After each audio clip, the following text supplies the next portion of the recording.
Good afternoon. 1 year ago, I presented my fiscal 2021 budget, uncertain of what lay ahead.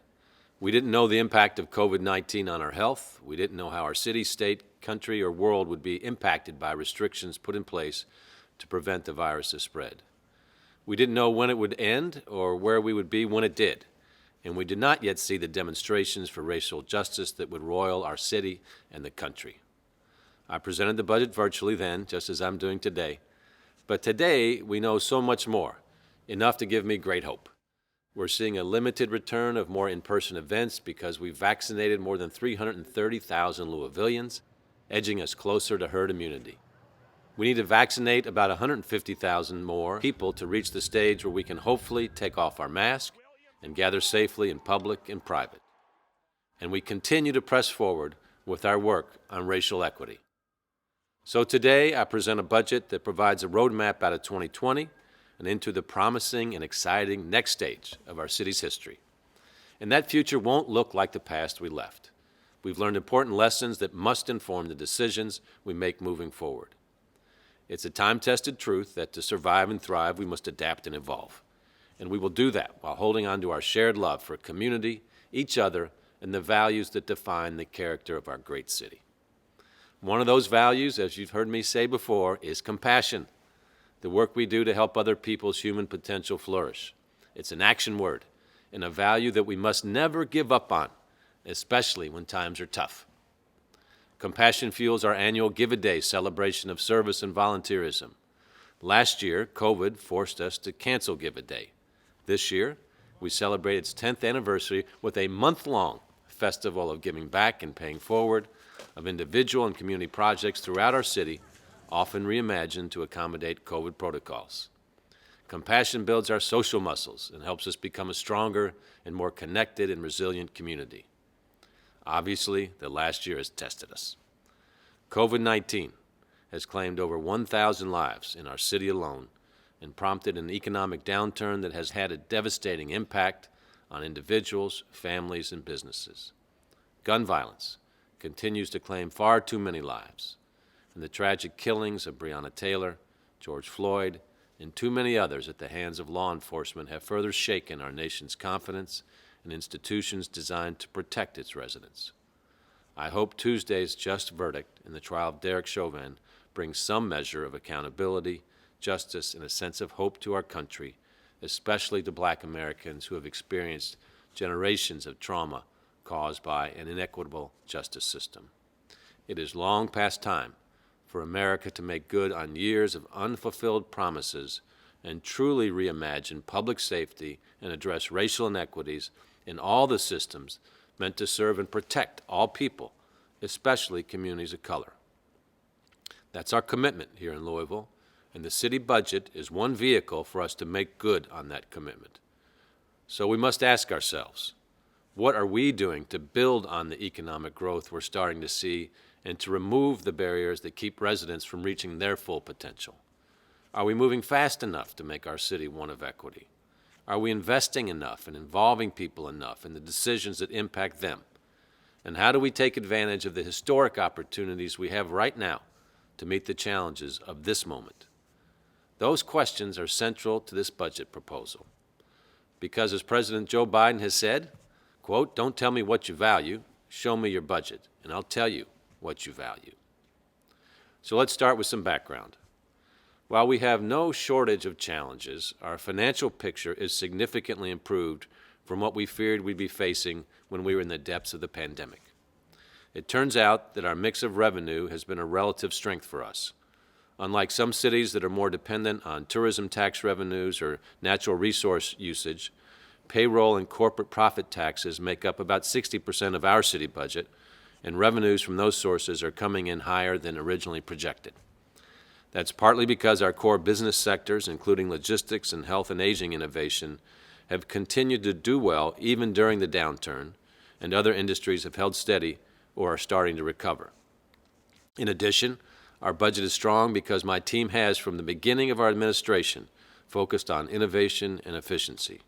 For example, just since 2017, we've reduced our headcount by more than 500 positions, or about 10%, in order to balance our budget. And we have one of the best budget staffs of any city government in America. And I'd like to say a special thank you to our outgoing Metro Government Chief Financial Officer, Daniel Fracht. Daniel has been an outstanding leader, colleague, and public servant. Our city is better off for his years of service, and we wish him the best. Under his leadership, our Office of Management and Budget was honored for the 8th year in a row by the Government Finance Officers Association of the United States and Canada with their highest recognition for governmental budgeting. Great work. Our city budget was inarguably strengthened by the federal government's COVID-related assistance, including $156.7 million in federal aid that Metro government has received since last year. Most of that funding came through the CARES Act, provided only to the 35 highest population cities in America.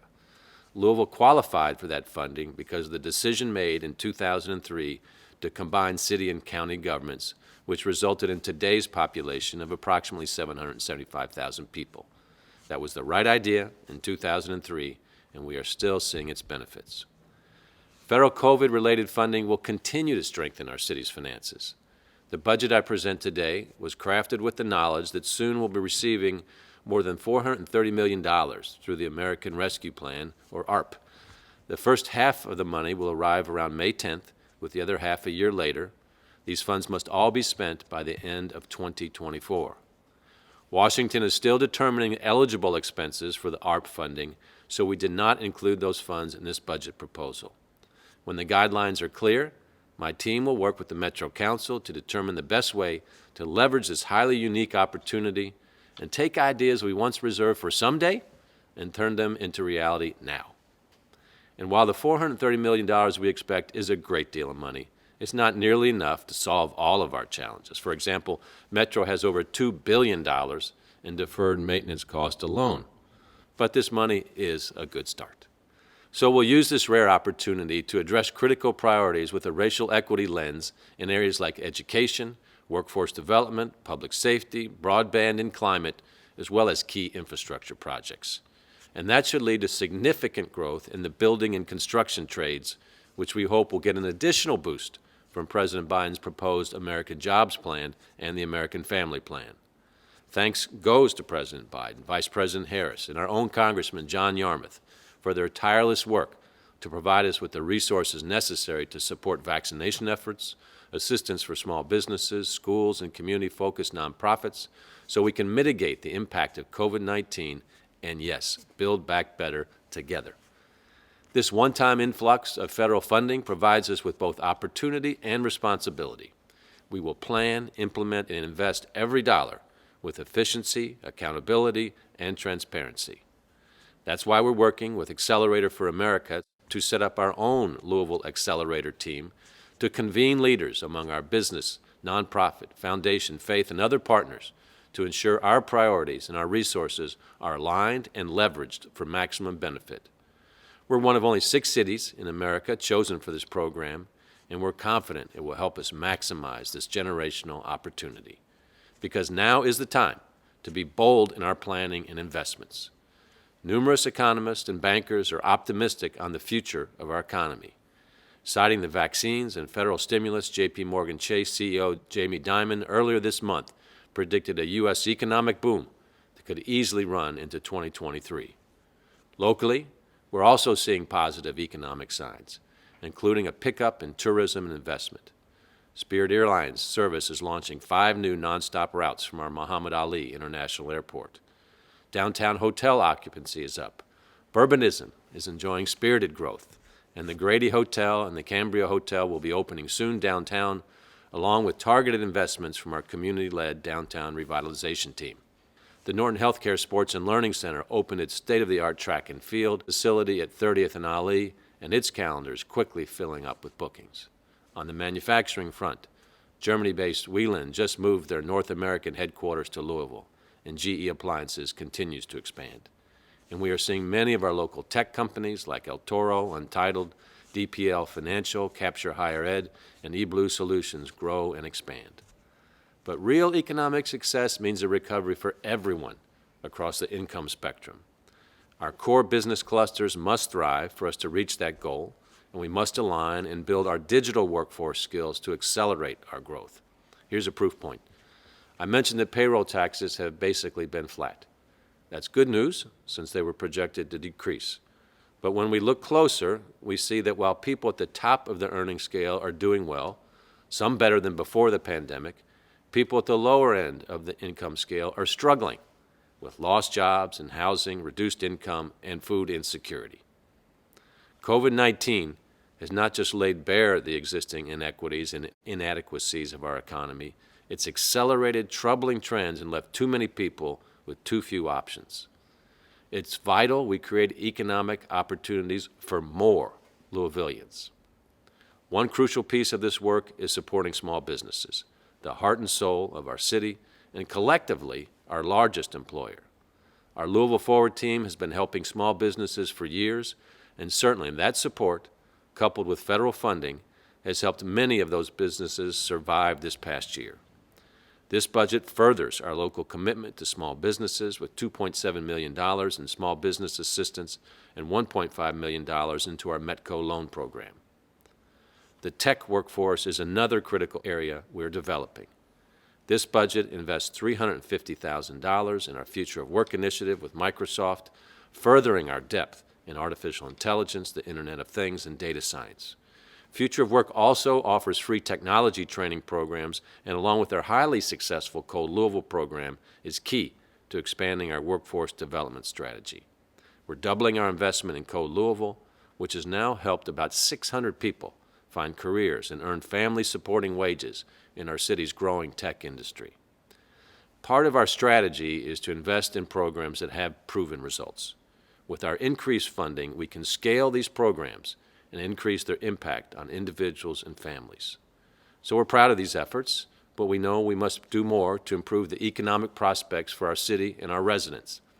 That means addressing that while talent and potential are spread evenly throughout our city, opportunity and access simply are not. I'm talking about equity. To realize our full potential as a city, we must increase our long-standing commitment to equity. We must create an economic ecosystem that builds, supports, and encourages Black and brown businesses, workers, and communities. And clearly, we have a long way to go. Sadly, Louisville's stats reflect the national picture. Black Louisvillians make up 22.4% of our population, but own only 2.4% of our businesses. The percentage of blacks who own their own homes here is half the percentage of whites. The black poverty rate in Louisville is nearly 3 times the white poverty rate. These statistics are the result of long-term structural racism across America, and they are not acceptable. That's why our city launched Build Back Better Together, which I announced in my budget address last year as our framework for creating an equitable recovery from the pandemic. The B3T process involved broad community participation and led to immediate actions last year, including long-term systemic changes to grow and strengthen the number of Black and minority-owned businesses in Louisville, identifying funds, for example, for a minority business incubator, expanding the Buy Black Louisville vendor web portal, and GLI is establishing its business council to end racism, as well as short-term measures like expanding outdoor dining areas for restaurants. B3T's community-driven recommendations, along with our plan for advancing racial equity, will serve as the guide for investing the federal funds coming from the American Rescue Plan, and they guide many of the investments in this budget. That includes the small business assistance and capacity-building investments for our Black and brown communities, as well as $250,000 for our Equity and Procurement Task Force, which is working to close the community's wealth gap by supporting Black-owned and minority, female, and disabled-owned business enterprises through supplier diversity initiatives, particularly related to capital projects. When I signed the executive order creating the task force this past September, we estimated that more than $5 billion would be invested locally in public and private capital infrastructure investments over the next 5 years. That number likely will grow significantly with the American Rescue Plan and the proposed American Jobs Plan. We're also investing $50,000 to help the Black Business Association to expand its capacity and assist more Black-owned businesses or entrepreneurs to open or grow their businesses, plus $100,000 to fund assistance for the minority business incubator B3T helped launch. And we're funding a new full-time Louisville Forward staff position to focus specifically on business development in West Louisville. So this is an exciting time for development in West Louisville. Over the past 10 years, Metro government has invested and worked with community partners to attract more than $1 billion worth of investment to the 9 neighborhoods of West Louisville. And these investments are taking shape. As one proud West Louisville resident told me just the other day, you can see the difference. It's undeniable, she said. You can see the Norton Healthcare Sports and Learning Center. You can see the first phase, the new Beecher Terrace, set to open in June. You can see the Republic Bank Foundation YMCA and other changes at 18th and Broadway. And this budget provides $4 million in matching funds on top of $2 million last year to move forward plans for Waterfront Park Phase 4, a 22-acre expansion connecting the downtown portion of the park to West Louisville. Look, I've always described the $1 billion of investment in West Louisville as a down payment on the overall need. We know the need is still great, and I'm pleased there's now a new tool to help address that, the new West End Louisville Partnership, a bipartisan piece of state legislation signed into law earlier this month will set up a 20-year tax increment financing district that will enable the residents of West Louisville to have control over a new source of funding for neighborhood development projects for years to come. I'm happy to announce that my budget provides the first $5 million in seed funding for the partnership, and if $10 million is raised from private sources, Metro will provide up to an additional $5 million on June 30th, 2022, in order to trigger a state match of $10 million. As I said, Metro has been focused on equity for my entire time as mayor, but now we can act on our goals like never before. Something is happening in our community, in our country, on racial equity. There are more open, honest, and productive conversations taking place in more parts of our community than any time I can remember. GLI, Brown-Forman, Humana, Norton Healthcare, Yum Brands, and Thornton's, just to name a few, are all stepping up and making commitments to advance the cause of racial equity. Here and across the country, we're seeing more and more examples of companies integrating racial justice into their policies and practices. It's exciting to see corporate America coming to the inevitable conclusion that in order to attract and retain talent, as well as customers, they must commit to equity. That's a commitment I've made in every city budget I have proposed, and I'm accelerating that commitment with numerous investments in this budget, including the expansion of our Office of Equity, which coordinates our efforts to remove barriers to racial equity. We're making investments to alleviate challenges that hit all communities, but hit Black and brown communities the hardest, like housing and security. We're tripling our investment in down payment assistance to $3 million, which will help address the income and wealth gap that exists between majority and minority communities by helping more Louisville families become homeowners. 150 new homeowners will be created from this investment alone. We're continuing our investment in the Affordable Housing Trust Fund with $10 million, while recognizing that our city still needs an additional 32,000 affordable housing units to accommodate people earning up to 30% of area median income. This is an ongoing challenge in which we must keep investing. In addition, we're making investments to assist people who are experiencing homelessness in our city. Through our Office of Resilience and Community Services, we're investing $5.9 million in housing and support services, including external agency and emergency solution grant funds. We're investing around $1 million to house homeless people struggling with AIDS, and there's another $200,000 for housing connection funding to Neighborhood Place for helping our homeless.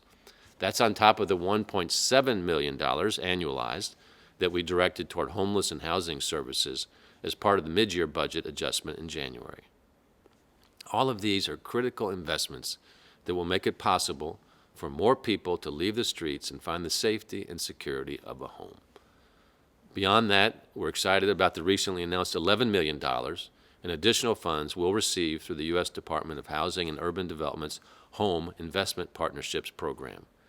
We will use these funds to create even more affordable housing options and provide services for people who are homeless or at risk of becoming homeless.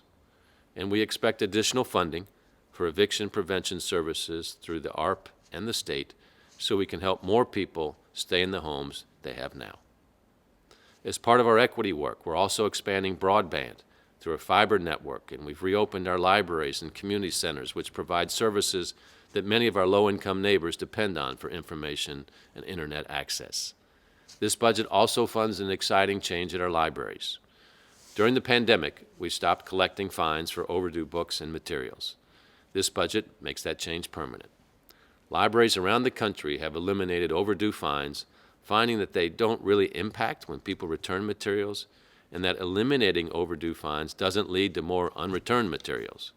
Our young people and communities of color are hurt the most by these fines, with the consequence of being left unable to utilize critical library resources. So I'm pleased my budget eliminates this barrier. There are many good investments in this budget, but maximizing the return on them requires another significant step: successfully reimagining and redesigning our approach to public safety. The simple yet profound fact is that public safety in general and policing in particular are at a critical crossroads in Louisville and America. Our police officers perform a difficult, dangerous, and essential job. At the same time, we must provide more accountability and transparency in policing as part of a host of reforms intended to build police community trust and address other structural inequities that are pervasive in our society. We've heard the calls for defunding the police and varying ideas for what that might look like. I believe the path for Louisville to become a city of racial justice and equity requires us to think more broadly about how to create a safe city with fewer arrests and less incarceration for nonviolent offenses. This is critical work we approach with the urgency inspired by the racial justice protests we've seen in our city and around the country. I'd like to read something from an editorial that appeared last month in the Washington Post. Here's the quote. "We should think about public safety the way we think about public health. No one would suggest that hospitals alone can keep a population healthy, no matter how well run they might be. A healthy community needs neighborhood clinics, health education, parks, environments free of toxins, government policies that protect the public during health emergencies, and so much more. Health isn't just about hospitals. Safety isn't just about police." So this budget reflects the fact that producing safety requires a whole of government and whole of city approach, not just investments in law enforcement. We must invest in intervention, prevention, community mobilization, organizational change, and reentry. That means investments in clean streets and healthy neighborhoods. That means a focus on our youth and paths to success instead of paths to crime. That means more resources for mental health, housing, and workforce training. And because public safety is Louisville Metro government's single greatest responsibility, it means every single agency and office, from parks to public health, from libraries to Louisville Forward, from sustainability to solid waste management, all play a critical role in creating and delivering public safety. The investments in this budget reflect the fact that the whole of Louisville Metro government is committed to doing all we can to reimagine what public safety is and how it is delivered. Because public safety requires the combined efforts of social workers, nurses, community center staff, librarians, workforce trainers, and police officers, plus business leaders, community activists, faith leaders, and elected officials. And it requires you and me, each and every one of us, the whole of our city, working together to co-produce the safe city we all deserve. That's a truth embraced by our reform-focused Chief of Police, Erica Shields.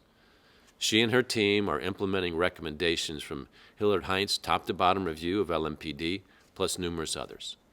They understand we need to focus on equitable policing, on changes in how we train, and as we've been reminded of recently, on how our officers engage with the public they've dedicated themselves to serve and protect.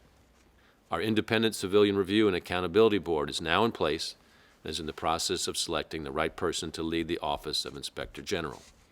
This budget funds that office while also enhancing our work to actively recruit more women and people of color to serve as police officers, firefighters, and emergency service professionals. Our goal is that these recruit classes funded in this budget will be our most diverse ever. At the same time, as I said, this budget reflects the reality that public safety is something that every metro agency and institutions throughout our city must help create. That's why we are quadrupling our investment in capacity building and violence prevention programs from $5 million to $19 million. We're investing nearly $5 million in new deflection and diversion programs because we know some situations are best served by a social service response, not a law enforcement response, particularly when dealing with people who are struggling with homelessness, mental health challenges, or substance use. We're reinstituting the nurse triage program in our MetroSafe 911 center. This program helps EMS and police by more intensely triaging calls and diverting them, when appropriate, to transportation or home health advice, eliminating unnecessary EMS and police runs. We're increasing funding for our Office for Safe and Healthy Neighborhoods, or OSHN, to expand proven programs like Pivot to Peace, a hospital-based partnership that focuses on victims of violence and has reduced injury recidivism among participants by 95%. We're investing $4.5 million to expand Pivot to Peace and other related violence reduction efforts. This budget includes $550,000 in funding for the Group Violence Intervention Initiative. Launched last year, GVI holds our most violent offenders accountable for their actions while also offering community services to divert them from a path of gun violence, incarceration, and tragedy. And we'll be investing nearly $500,000 in our Synergy program to help build a greater sense of trust, respect, and legitimacy between police officers and those they serve through honest, open conversations and community problem solving on public safety. These investments, plus many others, are designed so our citizens and police officers can co-produce public safety and thereby enhance police community legitimacy. We're also providing more pathways to opportunity, especially for our youth who lack hope in the future and who are coming of age at a time of more rapid global, technological, and societal change than any generation in human history. It's our job to help them expand their options and find their way. When I talk with young people who've been involved with the justice system, it's heartbreaking how many are there because of bad decisions made out of desperation, out of the belief they had no way to create a life free of violence or incarceration. This ties in with my earlier points about equity, economic opportunity, and preventing violence. The investments we're making for our youth in this budget will also help us make a safer, more prosperous, and more equitable city. Like Evolve 502. Evolve 502 is a game changer for our city. Post-secondary education is the #1 disruptor of poverty. And through Evolve 502, our city is opening the doors to out-of-school time assistance and college scholarships to every JCPS high school student. This budget invests $3 million for Evolve 502 Promise Scholarships, which will unlock matching funds from the CE&S Foundation, getting us closer to making those scholarships a long-term investments in our youth and the path to an affordable higher education that every family deserves. It took 10 years and a lot of hard work from a lot of people to make Evolve 502 a reality, maximizing it as a linchpin in our efforts to build one of the best talent development systems in America. Our Future Work Initiative is also working with JCPS to create new tech pathways in their academies of Louisville and sponsoring tech training through trusted community-based organizations like the Louisville Central Community Center and AMPT. And we're doubling the budget for SummerWorks to $1 million as we work to bring all of our education and workforce development efforts into alignment. In addition to these capacity-building initiatives, we're devoting resources to help youth who've been involved with the justice system find a better way after leaving it, like Reimage, a collaboration with Kentuckiana Works that's helping to break the cycle of incarceration and recidivism by connecting justice-involved youth to education, training and careers in key fields such as IT, manufacturing, construction, and more. More than 800 young people have enrolled in Reimage, and participants' recidivism rate in their first year has remained under 10%. The national average is 44%, so our program works. Reimage is actively recruiting young people and businesses to provide more opportunities. Earlier this month, a group of Reimage participants graduated from a training class at UASK Academy Sales. They interviewed with representatives from local car dealerships, and all 9 were offered full-time jobs on the spot. As we prepare our young people for the future, we must also ensure a better future for the next generations. Fulfilling our responsibility to respond to the global climate emergency is one way to do so. Today, of course, is Earth Day, which reminds us that even as we contend with the pressing and individual concerns of the moment, We cannot lose sight of the fact that climate change threatens all of us and our very existence. This budget continues our investment in greenhouse gas reduction efforts, providing incentives for cool roofs and other measures to reduce pollution and counter the urban heat island effect, which compromises the health of too many Louisvillians. This budget also invests $600,000 in environmental resiliency efforts to improve air quality, and it reflects our new partnership with the National Renewable Energy Lab, which will help us achieve the goals set by Metro Council of 100% renewable energy by 2030 and 100% clean energy by 2035.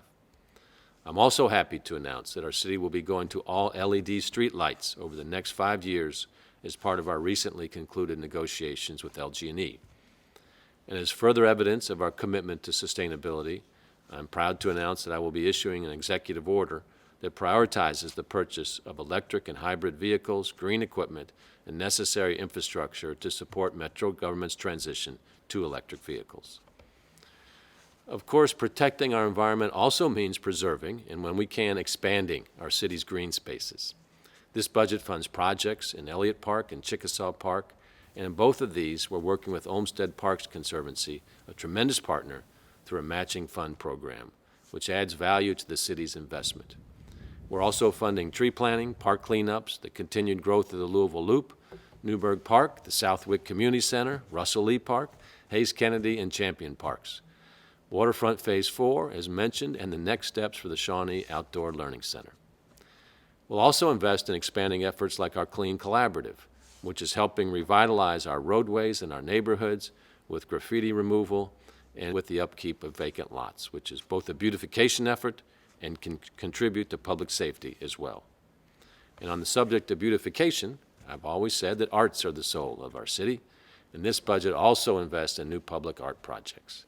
The arts can help make our city unique, and we will invest $100,000 in a competition to create new works of public art that reflect the spirit, character, and values of our city.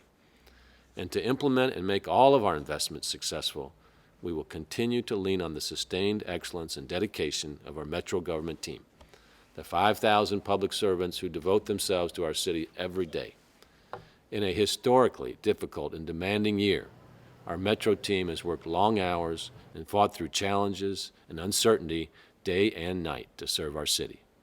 Metro government is one team, but we have two different compensation methods for our union and non-union employees. Our non-union Metro employees have received little or no salary increases for the past 2 years, so I'm happy to announce they will receive a 3% salary increase in this budget. In addition, per a recent ordinance passed by Metro Council and signed into law earlier this month, this budget also funds 12 weeks of paid leave for all Metro government employees welcoming a child by birth or adoption, a benefit we encourage other Louisville employers to provide to recruit and retain more talent in our city. Much of our team's productivity is driven by technology. This budget supports that with $30 million in upgrades so we can better serve the public, including improving our award-winning 911 and cybersecurity systems. The budget also funds needed maintenance and repairs to our libraries, the zoo, parks, fleets, and facilities, and more. We're also investing $20 million in paving for this coming fiscal year, which will allow us to pave an additional 200 lane miles of roadways, and will invest $2 million to complete more than 25,000 feet of sidewalk repairs as well. One reason I highlight our investments in paving is to reflect the fact that while this budget certainly invests in many exciting new initiatives, we also must take care of basic city services like paving. As I said, the reality that is in our city, everything truly is connected. Our streets, our goals, and our futures. And if the last year has taught us anything, it's that while we can't predict the future, we can and must prepare. We must plan and adapt while we cultivate in our community the timeless qualities that will help guide our future: resilience, innovation, equity, and compassion. And we must do this together. This moment and the challenges and opportunities it offers are too big for any one person or organization to take on alone. So I look forward to working with you, Metro Council members, on the priorities laid out in this budget and on the upcoming ARP funds so that we can build back better together. We've always had ideas, dreams, aspirations, Because of the federal funding coming our way, we will have resources to make more of them real. After a very turbulent year, let's create a future that skillfully adapts to a changing world while still embracing the spirit and character of the city we love. Let's build a model for other cities to follow, a model that defeats the pandemic, lifts up our economy, and realizes racial equity. Let's show the country and the world this is how we claim the future for our community.